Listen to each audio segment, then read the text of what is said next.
여러분, 자존감이 높으면 좋고 낮으면 안 좋은 걸까요? 제가 알려드리겠습니다. 끝까지 봐주세요. 안녕하세요, 노신 몸장입니다. 요즘 우리는 자존감이라는 말을 자주 들어볼 수 있습니다. 자존감은 자아존중감이라는 말로 표현할 수 있는데 쉽게 말해서 나를 존중하는 마음이에요.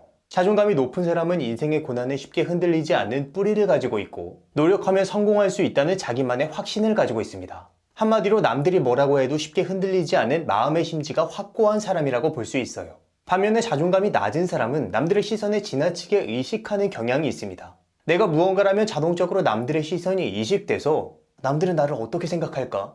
라는 불안감을 느낀다는 거예요. 왜? 나 자신이 나를 스스로 존중하지 않기 때문에 남들의 시선에 의해서 나를 판단함으로 이러한 경향이 나타나는 겁니다. 자, 그렇다면 여러분은 높은 자존감을 가지고 있나요? 아니면 낮은 자존감을 가지고 있나요? 간단한 자존감 테스트를 해보고 한번 평가해 봅시다. 문장을 보고 5개의 점수 중 하나를 선택해 주세요.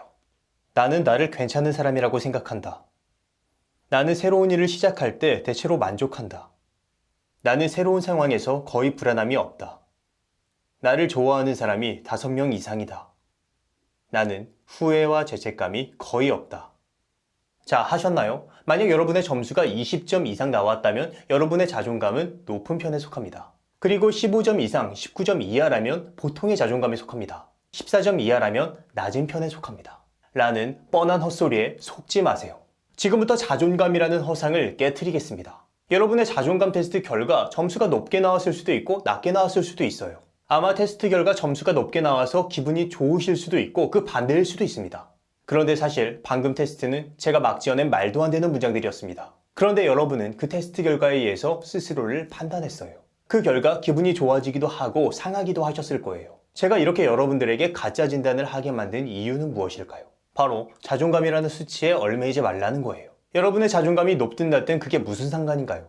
자존감 테스트에서 나온 수치는 단순히 숫자일 뿐이에요. 여러분의 가치를 대변하는 게 아니라는 겁니다. 자기진단 테스트는 스스로 나에 대해서 평가하는 자기보고식이기 때문에 정확하게 여러분을 대변할 수가 없어요. 여러분의 실제 자존감은 낮은데 높게 나오면 좋겠다는 의도가 포함되어 있을 수도 있고 그 반대일 수도 있습니다. 따라서 수치는 수치일 뿐이에요. 자존감의 수치를 참고할지언정 여러분의 가치를 거기에 고정시키지 마세요. 종종 이러는 사람들이 있어요. 어디서 자존감 테스트를 한번 하곤 나는 자존감이 낮은 사람이야 라고 말하면서 오히려 자존감이 떨어지는 사람.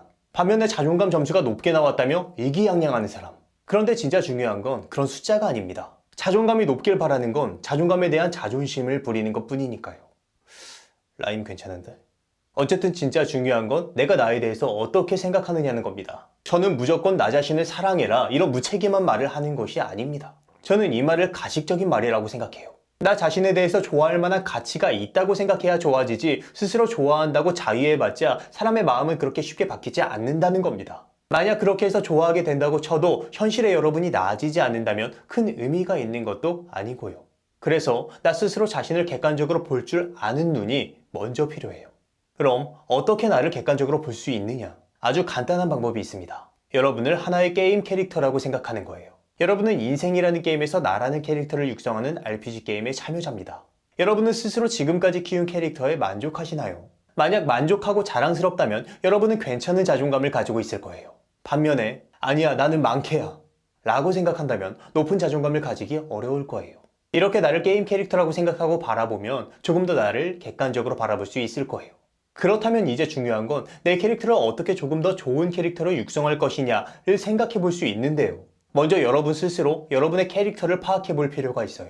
여러분의 캐릭터는 마법캐인데 심스탯에 몰빵했거나 마법을 쓰지 않고 검으로 사냥하고 있다면 여러분 캐릭터가 망캐인 게 아니라 여러분이 잘못 운용하고 있는 거겠죠. 따라서 여러분이 지금 여러분에게 맞는 일을 하고 있는지부터 살펴보세요. 그 뒤엔 경험치를 쌓아야 됩니다. 캐릭터가 강해지려면 가장 좋은 것은 경험치가 쌓여서 레벨업을 하는 것이죠. 여러분 캐릭터의 레벨을 높이세요. 나이는 레벨이 아닙니다. 레벨 높다고 좋아하시면 안 돼요.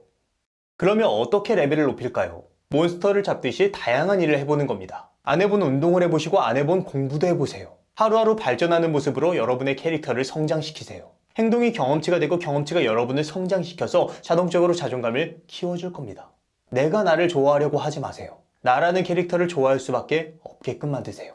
그리고 여러분이 좋아하는 고레벨 캐릭터, 즉 여러분이 존경하는 누군가와 파티를 맺고 그 사람이 여러분을 지지하게 하세요. 같이 사냥하는 겁니다. 그 사람의 경험치가 여러분의 피와 살이 될 겁니다. 그러다 보면 어느새 그 사람의 목소리가 여러분의 내면에서 여러분을 지지하는 목소리로 바뀌어서 들리게 될 거예요.